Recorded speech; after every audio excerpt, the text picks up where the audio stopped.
बिस्मिल्लाहिर्रहमानिर्रहीम अस्सलामु अलैकुम। आप हमारा यूट्यूब चैनल देख रहे हैं पाक अफेयर्स में आपका खैर मकदम, आपको खुशामदीद कहते हैं। मैं आपका मेजबान गुलाम मुस्तफा। नाजरीन, इस वक्त भारत और इसराइल का गठजोड़ सामने आ चुका है। पाकिस्तान के ऊपर हमले की तैयारियां भारत की जानब से मुकम्मल कर ली गई हैं। भारतीय बॉर्डर्स के ऊपर इस वक्त हालात इंतहाई कशीदा हो चुके हैं और अगर जंग लगती है तो पाकिस्तान जो है इस मर्तबा बांग्लादेश की जानब से भी भारत के ऊपर हमला करेगा। बांग्लादेश की जानब से मोदी के चेहरे पर एक जोरदार थप्पड़ जो है वो मारा गया है। उस साइड से भी खतरा इसको बढ़ चुका है और पाकिस्तान के जो बॉर्डर्स हैं वहां पर पाकिस्तान की जो फौज है, सिक्योरिटी फोर्सेस हैं, उनको भी हाई अलर्ट कर दिया गया है। उनको चौकस और चाको चबंद रहने का नोटिफिकेशन जारी कर दिया गया है। असलहा जो है उसकी जो बंदूक की नोक है वो भी सीधी कर ली गई है। 100 किलोमीटर के अंदर अंदर अगर भारत का किसी किस्म का कोई भी तैयारा, कोई जंगी जहाज अगर नजर आता है बॉर्डर के करीब तो उसको वहीं पर उड़ा के रख दिया जाए। और इसी के साथ साथ मुज़ाकरात की नाकामी के बाद बॉर्डर और सरहद के करीब जितने भी BLA के, BLF के, फितनल हिंदुस्तान के और इसके साथ साथ TTP के जितने भी दहशतगर्द हैं उन पर फिजाई हमले भी किए जा रहे हैं, जमीन से भी हमले किए जा रहे हैं। उनका ठीक ठाक फेंटा लगाया जा रहा है और भारी मिकदार में अफ्यून और जो चरस और मंशियात हैं वो भी पकड़ ली गई हैं। आज जो ऑपरेशन हुए हैं और इसी के साथ साथ मुतअद्दिद दहशतगर्द हलाक भी हुए हैं। और बशीर ज़ेब जो के BLA का एक सरगना है, जो सरबराह है, उसके हवाले से भी नहायत तशवीशनाक खबर सामने आ चुकी है कि अफगानिस्तान ने उसको कहां किया है। ये सारी खबरें मैंने आज की इस वीडियो में आप लोगों के साथ शेयर करनी है। मैं उम्मीद करूंगा कि आप लोग हमारी आज की ये वीडियो मुकम्मल समाअत फरमाएंगे और आखिर पर अपने कीमती फीडबैक से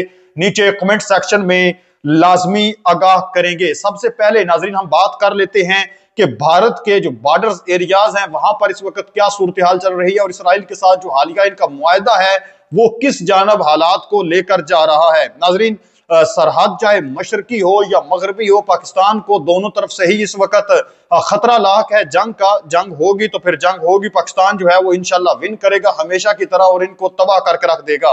राजस्थान के अंदर थ्रेशोल्ड जो इनकी एक्सरसाइज है वो भी जारी और सारी है और पाकिस्तान के जो बॉर्डर एरियाज हैं उनके करीब जो भारतीय फौजी हैं वो इस वक्त आ रहे हैं और जो टोलियां हैं, छोटी छोटी कंपनियां आप कहने के बनाकर ये इनकी हरकत जो है वो देखी गई हैं के दस्ते छोटे छोटे बनाकर ये राजस्थान की जानब से, सरक्रीक की जानब से LOC का ऊपर जो भारतीय फौजी हैं उनको तैनात किया जा रहा है और भारी असलहा के साथ जो है वो तैनात किया जा रहा है। और हालिया एक नोटम भी जारी कर दिया गया है भारत की जानब से 12 नवंबर से लेकर 14 नवंबर तक जो फिजाई हदूद है उसके हवाले से भी। तो हालात ये भारत जो है वो खुद खित्ते का अमन जो है तबाह करने की जानब लेकर जा रहा है। और इसी के साथ साथ मैं आपको बता दूं कि एक होती है एक्सरसाइज करनी और एक होता है जंग की तैयारी करनी। अब इसराइल के साथ इनको जो हालिया मुआहदा हुआ है 3.3 बिलियन डॉलर्स का, जिसमें नाजरीन मोहतरम 4,25,000 जो राइफल्स हैं वो इसराइल देगा अब इंडिया को। और इस मुआहदे के ऊपर जल्द अज जल्द जो अमल करने का कहा गया है और 2026 तक इस मुआहदे को तकमील तक पहुंचाने की बात की गई है। यानी भारत जो है वो इसराइल से अब 4,25,000 राइफल्स लेगा। और यह भी खबर सामने आ रही है कि ये जो राइफल ली जाएंगी इसराइल से ये फौरी तौर पर जितने भी इनके फौजी दस्ते मौजूद हैं, इनकी फौज मौजूद है भारतीय, उनको भी दे दी जाएगी। यानी जंगी जो सूरत हाल है ये वो खुद बना रहा है। और दूसरी जानब ये सब कुछ करने के बावजूद भारत जो है वो खौफ सदा भी हो चुका है मुकम्मल तौर पर। गुज़श्ता 48 घंटे के अंदर अंदर आपको पता है कि पाकिस्तान ने किस तरह एक साइबर हमला किया, पूरे भारत को हिला कर रख दिया। जितने भी भारतीय एयरपोर्ट हैं उनको हिला कर रख दिया। इनकी जो दुकानें हैं, इनका एक कमांडर है भारतीय, उसकी दिल्ली के अंदर एक हेयर सलून है बहुत बड़ा और उसका जो साइन बोर्ड है उसके ऊपर भी पाकिस्तान जिंदाबाद लिखा गया। इस तरह से उसको भी हैक कर लिया गया। ये एक छोटी चीज है। इसी के साथ साथ जो इनके एयरपोर्ट्स हैं, इनकी ढेर सारी तकरीबन 800 के करीब जो फ्लाइट्स हैं वो बताई जा रही हैं कि वो अपना रूट भूल चुकी थी मुकम्मल तौर पर। उसका GPS सिग्नल जो हैं वो भी जो है वो लॉस हो चुके थे। तो इस तरह की सिचुएशन बन चुकी है। दूसरी तरफ ये जंग की जो है तैयारियां भी मुकम्मल कर रहा है। तो मैं आपको बताऊं नाजरीन मोहतरम, पाकिस्तान जो है वो भी खामोश नहीं बैठा हुआ बिल्कुल भी। हमारा जो PNS सैफ है, सैफ का मतलब तलवार होती है। एक नहायत ही खतरनाक जंगी जहाज जो है वो बांग्लादेश में 1971 के बाद फर्स्ट टाइम पहुंच चुका है। और यह भी जराये का कहना है, खबर यह भी सामने आ रही है कि भारत ने दरखास्त भी दी थी बांग्लादेश को कुछ जंगी मशकों के हवाले से कि वो इसको मुस्तरद कर दे, लेकिन बांग्लादेश ने भारत के मुंह पर, मोदी के चेहरे पर जोरदार थप्पड़ रसीद करते हुए उस दरखास्त को ही मुस्तरद कर दिया और उसको ये पैगाम दिया है कि जितना आपने इस्तेमाल करना था बांग्लादेश को कर लिया है, भारत के अंडर हम जो है वो आप रह चुके हैं, लेकिन अब हम अपने खुद मुख्तार स्टेट के तौर पर अपनी एक फैसले करने के लिए कारबंद हैं, चूंकि हमारे साथ इस वक्त पाकिस्तान जो है वो खड़ा हो चुका है। तो ये एक बड़ी आम तरीन नाज़रीन मोहतरम खबर है कि PNSF जो है वो फर्स्ट टाइम जो चिट्टा गांग इनका बंदरगाह है वहां पर लंगर अंदाज का हो गया है। और ये जो जहाज है ये किस कदर खतरनाक है, मैं इसकी जो खसूसियात और खूबियां हैं जरा वो भी आप लोगों के साथ शेयर कर देता हूं। ये जो PNSF ये जो हमारा जहाज है ये 120 किलोमीटर दूर भी अगर दुश्मन का कोई जहाज होगा, कोई चीज होगी तो उसको निशाना बना सकता है। 120 किलोमीटर इसकी रेंज है और इसके साथ साथ फिजाई हमलों के खिलाफ भी ये दिफा करता है, यानी पानी के अंदर अगर ये मौजूद है और फिजा से के ऊपर से हमला किया जाता है तो उसको ये डिटेक्ट कर सकता है, नाकाम बना सकता है। ये सतही और फिजाई आदाफ को भी निशाना बना सकता है। ऐसा नहीं है कि ये पानी के अंदर है तो सिर्फ पानी के अंदर ही किसी चीज को निशाना बनाएगा, वतन दुश्मन को निशाना बनाएगा, बल्कि ये जो जहाज है ये इंतहाई खतरनाक किस्म का है। पानी के अंदर रहते हुए जो जमीन के ऊपर किसी किस्म की कोई हमला करने की कोशिश करता है तो उसको भी ये निशाना बना सकता है, टारगेट जो है वो लॉक किया जा सकता है। और इसी के साथ साथ अगर कोई मजाइल आता है इसके ऊपर तो उसको भी ये डिटेक्ट करने की खसूसियात रखता है। और आप दोस्त जो है अगर समंदर के अंदर ज़ेरे जमीन आप ज़ेरे आब यानी पानी के नीचे जो चलती हैं आबदोजें वगैरह उनको भी ये निशाना बना सकता है। तो जब से ये बांग्लादेश पहुंचा है उस वक्त से भारत के अंदर एक हलचल सी मची हुई है।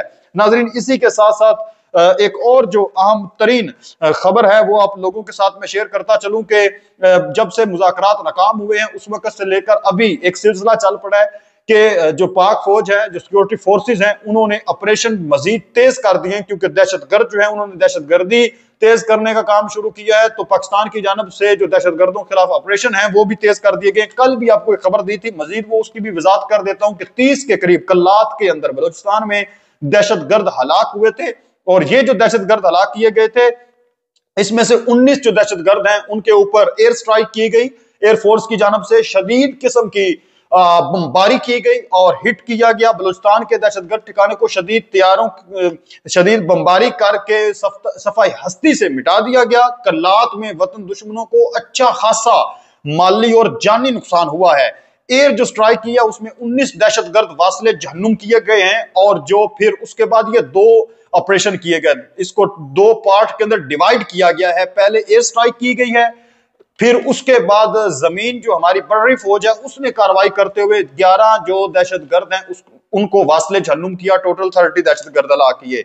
और BLA के जो बशीर जेब हैं सरबराह हैं उनके हवाले से इस वक्त नहायत तशवीशनाक खबर सामने आ रही है कि जैसे ही मुज़ाकरात नाकाम हुए हैं इस दौरान जो अफगानिस्तान है, वो जो अफगानिस्तान की रजीम है, तालिबान रजीम, उन्होंने इसको महफूज ठिकाने पर किसी पहाड़ी सुरंग के अंदर जो है वो छुपा दिया। और इसके जो मुतअद्दिद मतलूब जो साथी थे, जो बड़े दहशतगर्द थे, उनको भी इन्होंने पनाह दे रखी है। क्योंकि पाकिस्तान ने कहा था, पाकिस्तान की जानब से इजराइल के मुताबिक ये खबरें सामने आ रही थी कि जो बशीर जेब और जितने भी दहशतगर्द तंजीमों के बड़े सरबराहान हैं इनको पाकिस्तान के हवाले किया जाए, जितने भी दहशतगर्द हैं उनको हवाले किया जाए। लेकिन तालिबान जो है वो इस पर कारबंद, इस पर रजामंद नहीं हो रहे थे। इसी के साथ साथ वजीरिस्तान की जो वादी शवाल है उसमें भी एक कामयाब तरीन आज ऑपरेशन किया गया है और भारी मिकदार में गोला बारूद असलिया जो है वो पकड़ा गया है दहशतगर्दों का। और दहशतगर्द जो है वो भी मुतअद्दिद हलाक हुए हैं, काफी फरार हुए हैं और एक खौफ जो है वो भी उनके ऊपर इस वक्त तारी हो चुका है। इसी के साथ साथ जो रात गए एक और बहुत बड़ा ऑपरेशन हुआ, बशीर जेब जो BLA का बहुत बड़ा दहशतगर्द है, सरबराह है, उसके आम तरीन साथी को गिरफ्तार जो है वो वहां पर ही फड़का दिया गया है। ये खबर क्या है वो भी आप लोगों के साथ जरा शेयर कर देते हैं। सिक्योरिटी फोर्सेज ने काबिल एतमाद इंटेलिजेंस की बुनियाद पर FAH की स्मगलिंग को रोकने के लिए मुश्तबा रास्ते पर घात लगाकर हमला किया। रुकने का इशारा किया, गाड़ी के अंदर ये मौजूद थे। तो ड्राइवर की जो शनाख्त है, मोहम्मद आदिल इसका नाम बताया जा रहा है, और साकन पंजगोर ईरान में FAH कमांडर सनाउल्लाह और बशीर के लिए काम करने वाला है। उसका करीबी साथियों में से बताया जा रहा है कि नाम से हुई है, ने फायरिंग कर दी, और जब बदले में रद्दे अमल में पाकिस्तान सिक्योरिटी फोर्सेस ने इसके ऊपर हमला किया तो ये मारा गया। हुकाम ने 400 किलोग्राम अफ्यून जो है वो बरामद की है। इसकी गाड़ी से 400 किलोग्राम अफ्यून जो है वो बरामद की गई है, जिसकी लागत तकरीबन $2,28,000 बनती है। अंदाजा करें किस कदर ये मंशियात बेचने में, स्मगलिंग करने में, और इसके अलावा लोगों को अगवा करना, बंदी बनाना, फिर उनसे पैसे लेना, तावान लेना, ये सारे इनके घटिया तरीन काम है। स्कूलों पर हमले करना, और पूरी दुनिया जानती है कि पीछे इनके क्या कौन है। भारत जो है वो हमेशा की तरह सरगर्म है। सिक्योरिटी फोर्सेज ने FAH के ठिकाने के लिए ये मुकर्रर की गई थी, जो FAH के जो ठिकाने हैं दहशतगर्दों को, वहां पर ये सारी की सारी अफ्यून जो है इन्होंने पहुंचानी थी। लेकिन अल्हम्दुलिल्लाह पाकिस्तान ने कामयाब तरीन ऑपरेशन करते हुए ये एक अहम तरीन कार्रवाई की है। तो अगले जो 48 घंटे नाज़रीन मोहतरम वो इंतहाई अहम इस हवाले से बताए जा रहे हैं, चूंकि 12 और 14 नवंबर तक नोटम भी जारी किया हुआ है, असलिया भी मंगवाया जा रहा है, और इसके साथ साथ जो है वो जो वीडियोस के थ्रू जो विजुअल्स इस वक्त सामने आ रहे हैं वो ये सामने आ रहे हैं कि भारत की जानब से जो बॉर्डर एरिया है वहां पर करीब किया जा रहा है इनकी फौज को। लेकिन ये एक बात याद रखें, पाकिस्तान की जानब से इनके ऊपर इस तरह से रद्द अमल आएगा कि ये तहस नहस होकर रह जाएंगे कि सीज फायर की थोड़ी सी भी ये खिलाफ वर्जी करते हैं। अपने मेजबान गुलाम मुस्तफा को इजाजत दें, पाकिस्तान के लिए दुआ करते रहे, पाकिस्तान फोर्सेस के लिए दुआओं को हमेशा अपनी दुआओं में याद रखें। कमेंट सेक्शन पाकिस्तान जिंदाबाद जरूर लिखें। नेक्स्ट वीडियो तक अल्लाह निगहबान।